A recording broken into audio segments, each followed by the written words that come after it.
So glad that everybody's here this morning. Hope everybody had a really great day uh, so far, and everybody had a really great evening. We're going to start um, with the board, and I was able to actually work the technology um, by taking what I have on the computer and throwing it up to the television. And first thing I want to tell you is good morning, okay? And hope that we're going to have a very good day today. We're going to start out by talking about the objectives that we have today and this week, which is going to be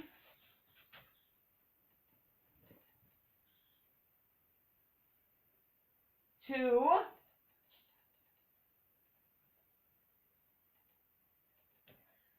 to okay to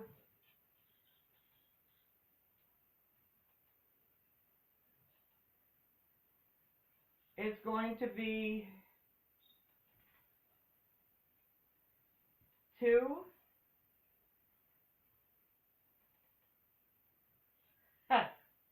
to do the best job we can while we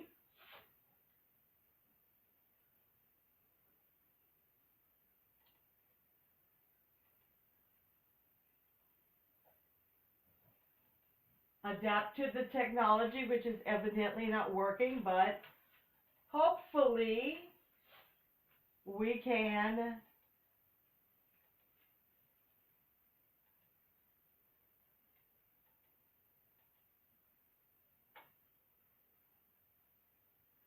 adapt to the technology.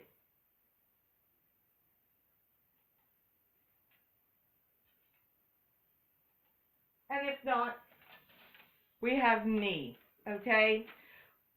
The objectives that we have, okay, will be to adapt speech to a variety of different contexts and tasks, and we're going to demonstrate command of formal English when indicated or appropriate, okay? In other words, this week we're going to make a speech. The way that we're going to do it is we're going to make strategic use of digital media, okay? Textual, text, graphical, different graphs or math or some kind of charts or graphs or anything like that. Audio, what you hear, visual, what you see, and interactive elements, whether they work or whether they don't work, okay?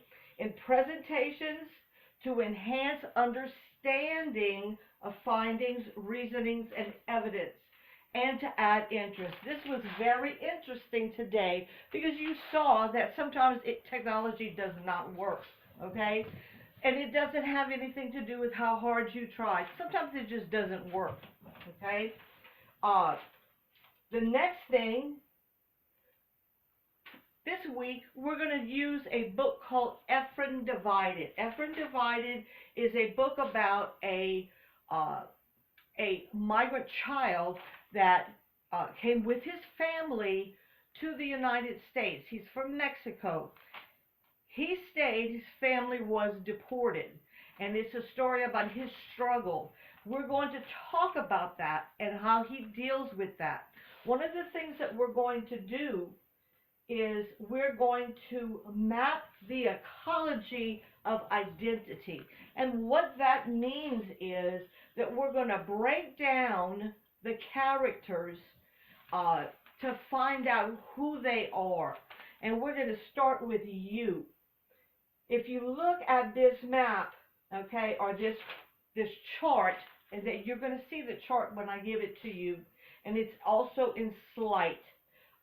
What I'm going to do is each part of this has a part of you and a part of the characters.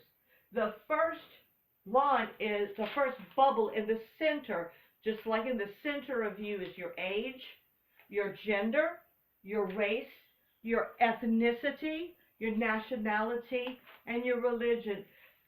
Everybody understands what age is, and gender is fluid sometimes lately, okay?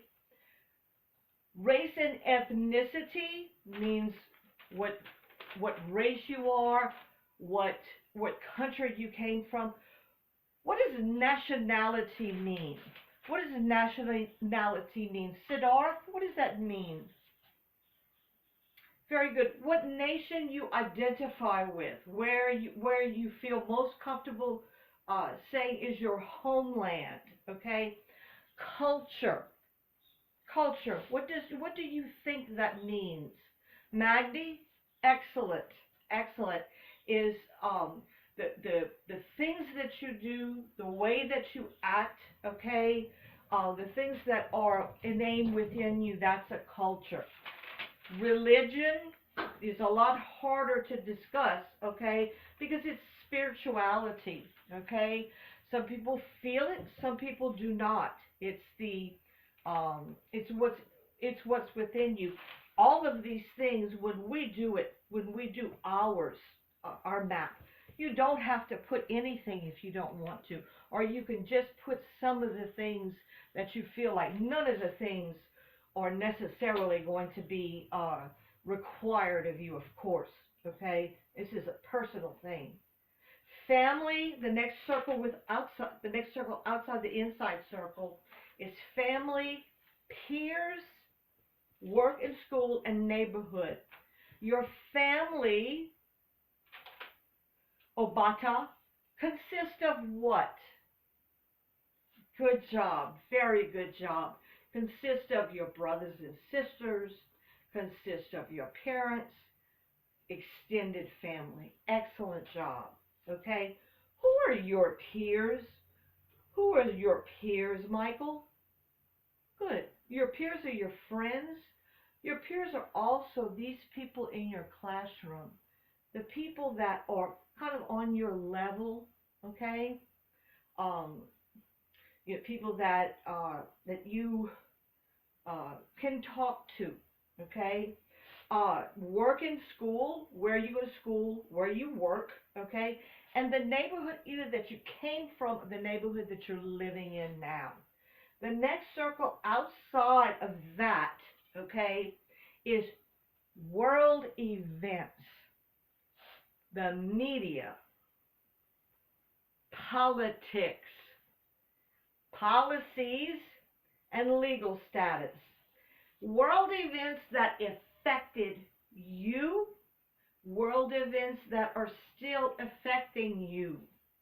Give me a world event that has affected you in your past.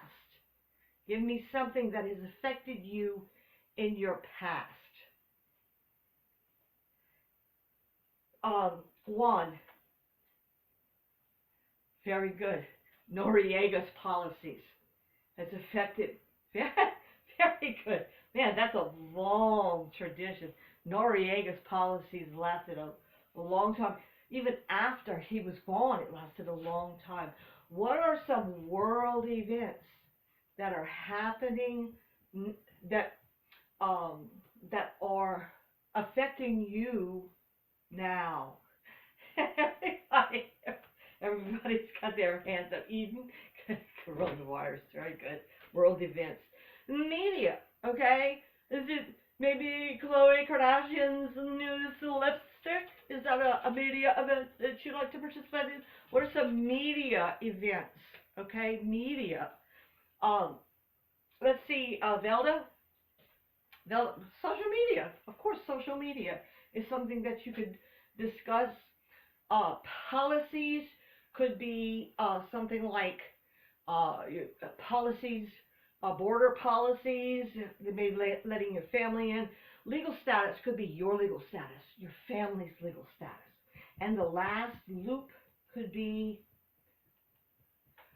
cultural traditions, things that you do, okay? Do you participate still in some cultural traditions, some fun things from your culture? Economic conditions. How did you grow up? Rich or poor? Are you still in that particular condition? Historical context. What is your history of your family? Okay, inclusion and exclusion. Were you excluded as a child? Are you included now? What do you feel like? Okay? The topic that we are going to be covering in all of this is what's the difference? Okay? That's our guiding question for the week. What's the difference between the migration of the 1900s, a long time ago, to the migration of today? What's the difference? Okay? That's one of the reasons we have our circle. That's one of the reasons that we're talking about Ephraim and his migration to the United States. How have things changed? How has that history changed? And why do you think it's different? The way you're going to go about it is through this website, Reimagining Migration, which is where I got Ephraim, okay? There's a whole resource collection, gigantic resource collection in all of these, and they go all the way down the page. It's under our resources when you open it, okay? And don't forget about Gapminder. Brandon, why do we like Gapminder? Yes, exactly. It's got everything. If you need anything, go to Gapminder. Perfect website, okay? If you need anything, you forget anything, if you have a problem remembering anything, please go to Slite, okay? And remember, you have trouble with technology, you have already been paired with a tech person, but that tech person should not be taking over. Your tech person should be working with you. You are going to be divided into global groups. You're not going to be in your regular groups. You're going to be divided into country groups or global, what can I say, regional groups, okay? Because I want to find out the migration patterns around the world, okay? So we want to find out Middle Eastern patterns. We want to find out African patterns, South American patterns. So that's how we're going to start. How are those patterns changed? Okay. Also, sometimes people don't pay attention. Okay, and their minds go all the way over there. All of this slide has all of the information. Okay. It's got your objectives listed again. It's got all of the facts and information that you need to do this week to yesterday, tomorrow, okay? And this reminder, always stay focused on that lesson. No distractions. Your mind shouldn't be on anything else besides this lesson. Should not be on anything or anyone else at all. Should never, ever, ever, ever be on anything on anyone else. Wait. Oh, okay. Well, but he's just so adorable, and oh my goodness, he's just, well, he died so unexpectedly, and he was just my favorite. And okay, every now and then you could check just one time, but you get right back to that lesson. That's it. Okay, we'll get started, and I'll be in everybody's group. I promise you. Let's get started. Thank you.